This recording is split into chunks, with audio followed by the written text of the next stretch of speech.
I'm a British teen living in America. Today we're going to talk about some of the stuff America has that the UK does not. As always, I'm going to have some weird points in here, some niched points, because I want to make it more interesting for you guys. I think it's more exciting to watch if I talk about some stuff that no one else really does, not the basics and the stuff you already know. So I tried my best today to pick some more weird, interesting points, I guess. Okay, I don't want to waste any more of your time, let's just begin. Okay, the first one is couponing. The reason I'm talking about this is because I just went to the grocery store or the supermarket today and I got given a coupon and I was like, oh my gosh, I should definitely talk about this. When I was younger, I remember watching people, there was like these documentary type videos on YouTube of these people that would coupon a lot in America. Like they literally had like garages full of all the stuff that they would get like for free or heavily discounted on the coupons, and they would have books and books filled with them. They'd spend all day like ripping out the coupons and like going to the stores and like trying to get it, and it would be like this whole thing.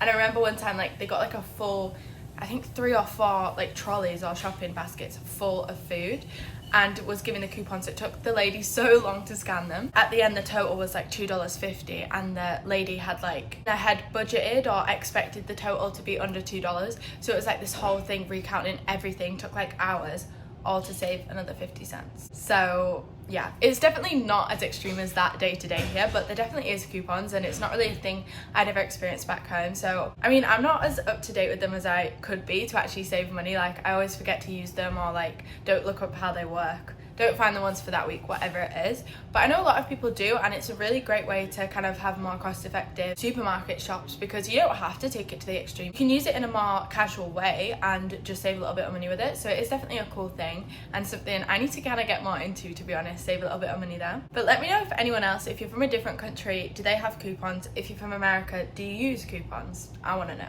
Okay, next would be the garbage disposal. Now this very much scares me. I'm like completely scared of the garbage disposal, if I'm being real. Like the noise it makes, I just get scared. I remember seeing in like some kind of horror movies, like they shove people's fingers down the garbage disposal. That sounds really graphic, but that is why I'm literally scared. And it's a very vivid image in my mind, and clearly it's left an imprint. But if we're being for real, I don't actually really know what the garbage disposal is for. Obviously it's to dispose of garbage if it's by the name, but I don't really know if you're meant to put like scrap food down there and then turn it on. My parents tell me not to do that. Like my dad especially says that it's not made for that, but I'm like, I'm pretty sure that is what it's made for. It's literally a garbage disposal, so I'm kind of confused.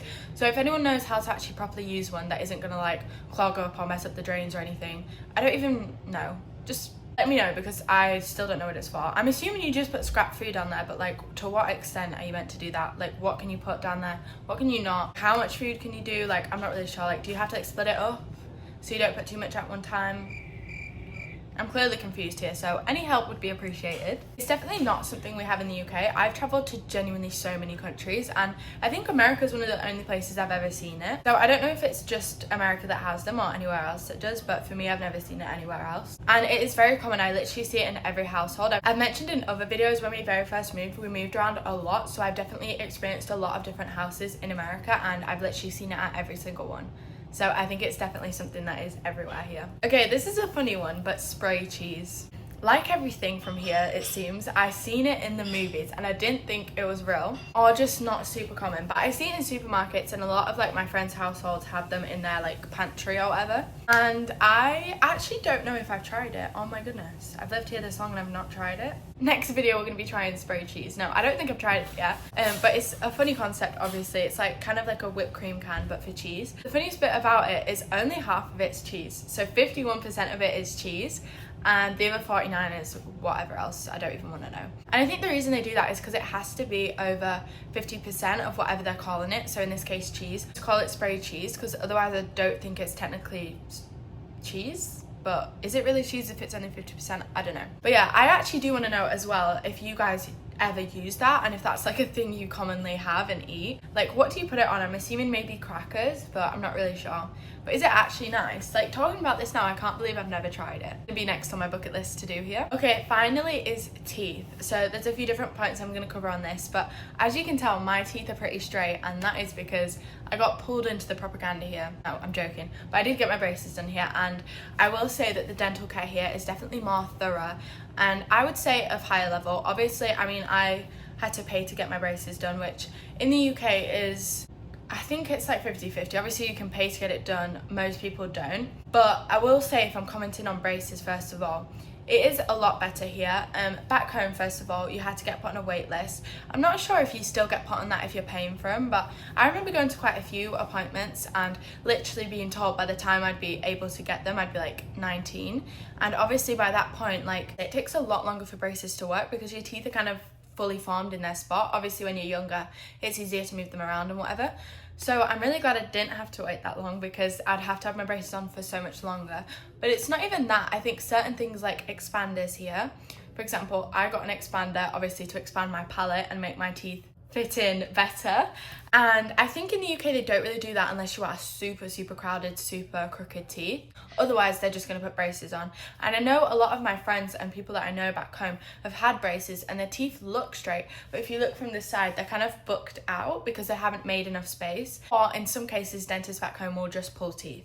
So I think here the braces like process is a lot better. Obviously it's very expensive if you have to pay, and that is a very big shame because I don't think it's fair. I don't think it's nice obviously that some people can't afford to get them. I'm so beyond grateful. I think honestly it's gonna sound weird, but it's definitely changed my life, my confidence and everything. I'm a very smiley, laughy person, and I feel like I just didn't feel comfortable, you know, laughing, smiling, even talking, because you can tell I talk with a lot of my teeth showing. So it's completely changed my confidence, and I'm so again beyond grateful that my parents were able to, you know, allow me to have that experience and get my braces done and get them done at a great place. And I think it's just such a shame that a lot of people can't have that, and honestly it does make me really sad thinking about it. So in the UK, if you can't have it because you're on the wait list too long, or they don't deem your teeth to be like bad enough to get them, or obviously in America, I don't know if they do free ones, like let me know, I don't think so. But if you have to pay and you can't afford it because they are crazy expensive, that's also a shame. But I will say I feel like maybe their understanding is deeper, but the process they do is better